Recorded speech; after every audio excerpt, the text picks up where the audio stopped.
Dear students, आज हम पढ़ने वाले हैं प्रायद्वीपीय अपवाह तंत्र। प्रायद्वीपीय अपवाह तंत्र हिमालयी अपवाह तंत्र की तुलना में बहुत पुराना है और पश्चिमी घाट पर्वत, अरब सागर में गिरने वाली व बंगाल की खाड़ी में गिरने वाली नदियों के बीच जल विभाजक का कार्य करता है। अब हम नदियां जो है प्रायद्वीपीय भारत में नदियां दो प्रकार से बहती है। कहने का मतलब पूर्व की ओर तथा पश्चिम की ओर। तो हम पूर्व की ओर बहने वाली नदियों के बारे में सबसे पहले पढ़ते हैं। पहली है इसमें स्वर्ण रेखा व ब्राह्मणी नदियाँ। देखिए, दोनों की दोनों नदियाँ छोटा नागपुर पठार से निकलती हैं और बंगाल की खाड़ी में अपना जल गिराती हैं। उसके बाद हम लेते हैं महानदी। तो महानदी का जो उद्गम है छत्तीसगढ़ की सिंहवा श्रेणी से होता है। इसके अपवाह द्रोणिका 59% जो है छत्तीसगढ़ में और 47% जो है उड़ीसा में है। शिवनाथ, हंसदेव, माघ, इब, तेल आदि इसकी सहायक नदियां हैं। इसके बाद हम आते हैं गोदावरी। तो गोदावरी जो है महाराष्ट्र के नासिक से निकलती है तथा मध्य प्रदेश, छत्तीसगढ़ व आंध्र प्रदेश होते हुए बंगाल की खाड़ी में अपना जल गिराती है। और पेनगंगा, वेनगंगा, वर्धा, इंद्रावती, सबरी, मंजीरा, प्राहिंता इसकी प्रमुख सहायक नदियां हैं। यह प्रायद्वीपीय भारत की सबसे बड़ी नदी है। ध्यान रखिए, गोदावरी प्रायद्वीपीय भारत की सबसे बड़ी नदी है। इसके बाद हम आते हैं कृष्णा पे। तो जो कृष्णा नदी है महाबलेश्वर से निकलती है और यह महाराष्ट्र, कर्नाटक एवं आंध्रा में बहती हुई बंगाल की खाड़ी में अपना जल गिराती है। कोयना, भीमा, मूसी, घाटप्रभा, तुंगप्रभा आदि इसकी प्रमुख सहायक नदियां हैं। इसके बाद हम आते हैं पेन्नार पे। तो पेन्नार जो है कर्नाटक की चेन्ना केशव पहाड़ी से निकलकर बंगाल की खाड़ी में अपना जल गिराती है। इसके बाद हम आते हैं कावेरी पे। तो कावेरी जो है कर्नाटक की ब्रह्मगिरी पहाड़ी से निकलती है तथा केरल व तमिलनाडु होते हुए बंगाल की खाड़ी में अपना जल गिराती है। इस नदी का अपवाह क्षेत्र जो है ग्रीष्म तथा शीत दोनों ही मानसूनों में वर्षा प्राप्त करता है, क्योंकि लौटता हुआ मानसून भी यहाँ बरसात लाता है। काबिनी, अमरावती, भवानी इसकी प्रमुख सहायक नदियाँ हैं।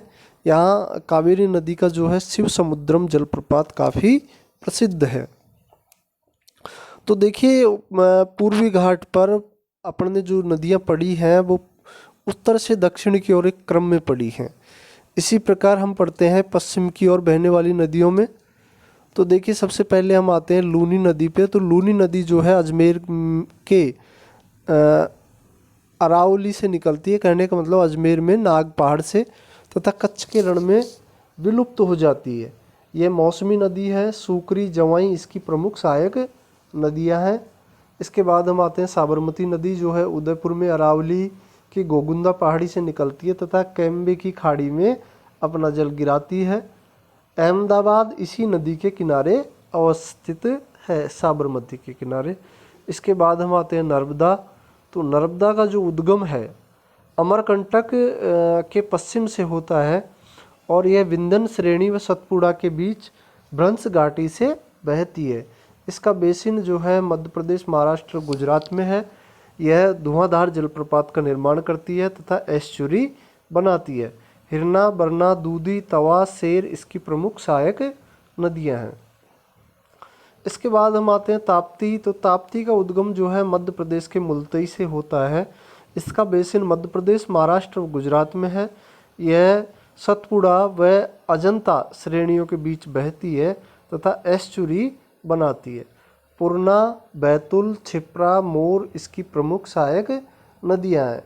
इसके अलावा जो है एक छोटी नदियों के बारे में अपन बात करें तो भद्रा नदी गुजरात में, वैतरणा महाराष्ट्र में, मांडवी, जुआरी, रांचोल आदि जो नदियां हैं ये गोवा में, काली, बेदती, सारावती कर्नाटक में, भरतपूजा, पेरियार, पांबा केरल में पश्चिम की ओर बहने वाली छोटी नदियां हैं।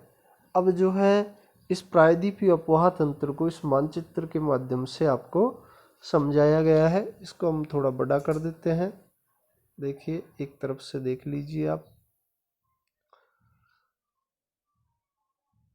ये पश्चिम की ओर बहने वाली नदियां हैं तथा ये पूर्व की ओर बहने वाली नदियों के बारे में आप देखते जाइए।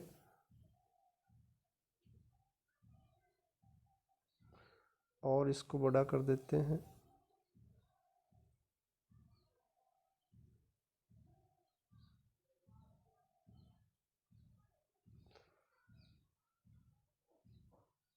इसी के साथ अपना टॉपिक होता है ख़त्म। Thank you.